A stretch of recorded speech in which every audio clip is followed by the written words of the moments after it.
Pas de billets, pas de pièces, pas de carte bancaire et pas de chéquier. La crypto-monnaie, c'est de l'argent 100% virtuel. Mais c'est quoi en fait? Si tu veux comprendre davantage la crypto-monnaie et spécialement le Bitcoin, parce que c'est la plus populaire, la seule chose que je te demande en retour, c'est de liker la vidéo parce que ça m'aide énormément si tu le fais.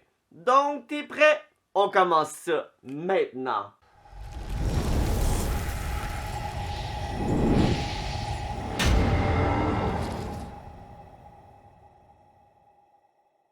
Salut tout le monde, ici Michael Wolf. Si tu es nouveau sur la chaîne, ben ici je parle de tout ce qui englobe le développement personnel.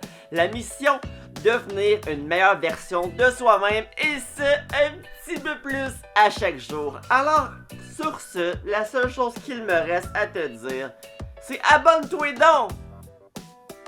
Abonne-toi!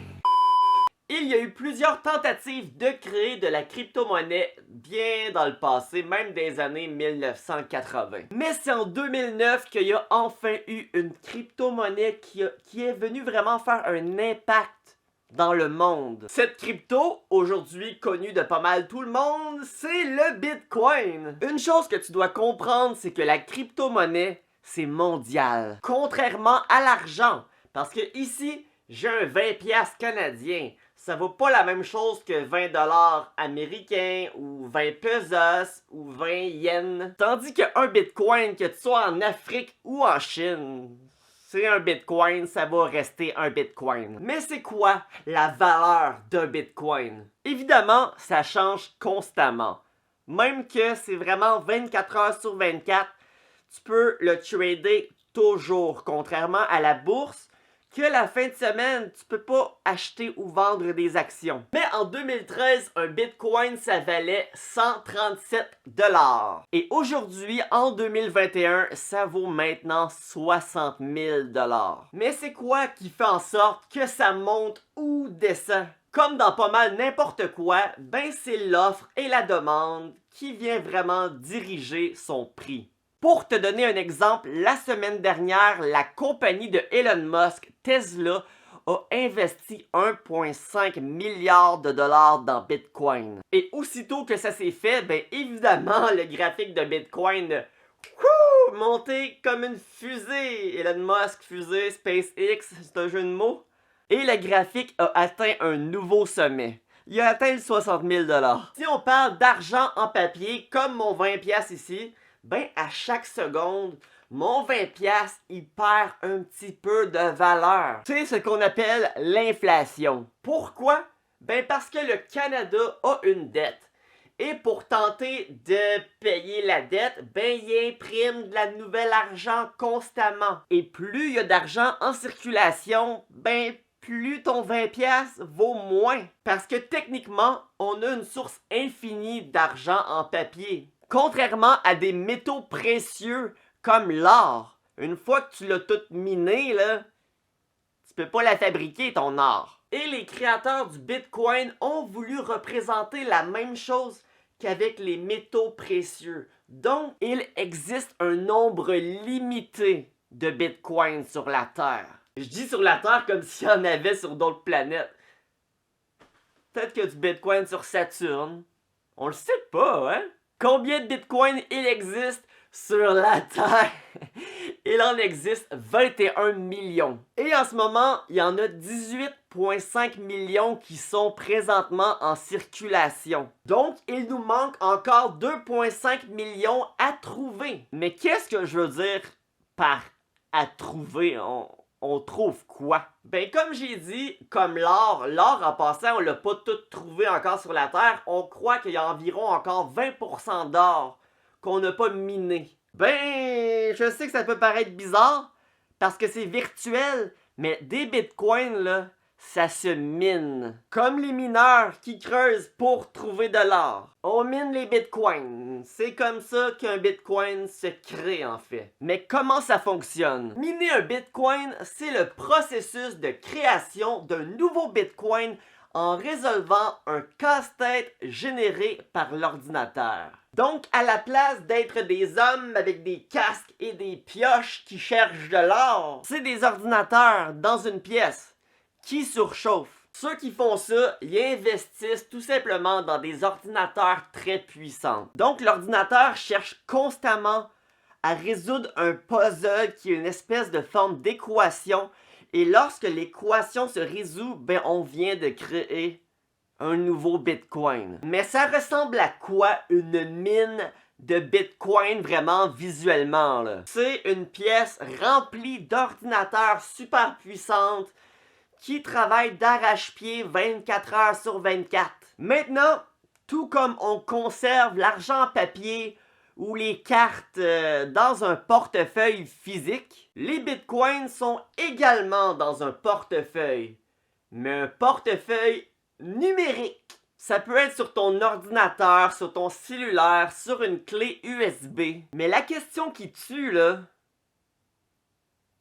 à quel point c'est sécuritaire tout ça? Si j'ai mon argent à la banque et qu'il y a un fraudeur qui réussit à rentrer dans mon compte, j'imagine que je suis assuré, là, la banque va me dédommager. Un peu comme quand quelqu'un fraude ta carte de crédit et que t'appelles, tu dis « Hey, ce n'est pas moi qui viens de dépenser 500 $ en bonbons. » Mais qu'est-ce qui arrive si quelqu'un trouve ta clé de sécurité, qui est en fait ton password, sur laquelle contient tous tes bitcoins? Est-ce que t'es protégé? Non.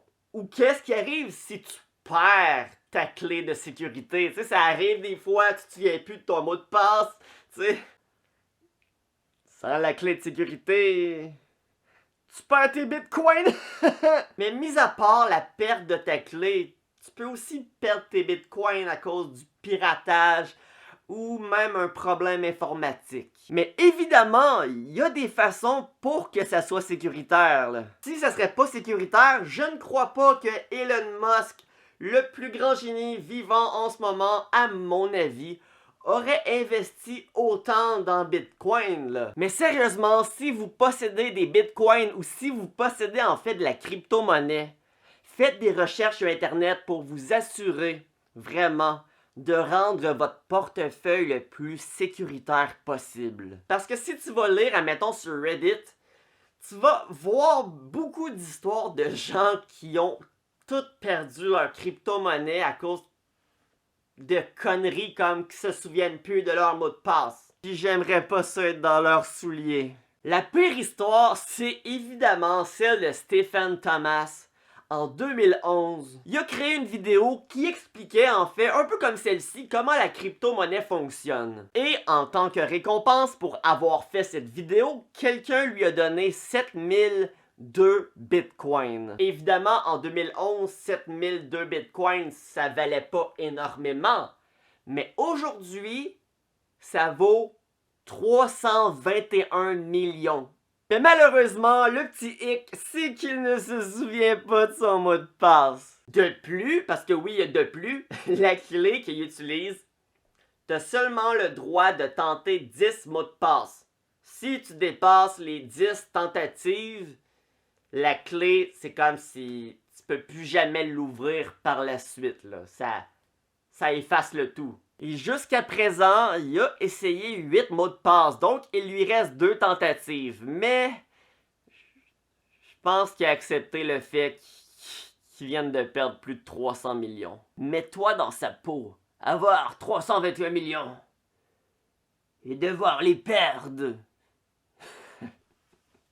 Aïe aïe. Pour le moment, le Bitcoin, c'est de plus en plus utilisé comme monnaie d'échange. Parce qu'on va pas se mentir, là, avant, il y a personne qui payait en Bitcoin, là. C'était juste le Bitcoin, un peu comme l'or. L'or, ça sert pas à grand chose, ça vaut cher, mais c'est de l'or, là. Mais maintenant, tu peux payer à plusieurs endroits avec le Bitcoin. Mais évidemment, c'est encore loin d'être partout, là. C'est pas demain que tu vas pouvoir aller au Dollarama puis acheter tes 2-3 assiettes en plastique en payant avec du Bitcoin. Mais on est quand même sur le bon chemin. Maintenant, Est-ce que je conseille d'investir dans les bitcoins? Honnêtement, j'en ai aucune idée. Pour ma part, je suis aucunement intéressé. J'ai l'impression que c'est une action qui a tellement de risques et c'est tellement de la spéculation tout le temps. Et en plus, en ce moment, l'action est à son maximum. Alors, je dois avouer que j'ai de la difficulté à comprendre pourquoi Elon Musk vient d'investir 1,5 milliard alors que l'action était déjà à son maximum. Mais c'est Elon Musk qui est pas mal plus intelligent que moi, ça fait qu'il doit avoir une bonne raison, hein? Sur ce, je ne suis pas un professionnel de la crypto-monnaie. En fait, je viens pas mal de te révéler tout ce que je sais là-dessus. J'espère que tu as trouvé la vidéo intéressante et que tu as tout de même appris un petit quelque chose. Si c'est le cas, ben s'il te plaît, like la vidéo, écris-moi un commentaire, ça peut être n'importe quoi, juste pour améliorer l'algorithme de YouTube. Abonne-toi à la chaîne si ce n'est pas déjà fait. Si tu as des suggestions de vidéos, là, écris-moi-les. Et sur ce, je vous souhaite à tous, chacun, chacune, une excellente fin de journée.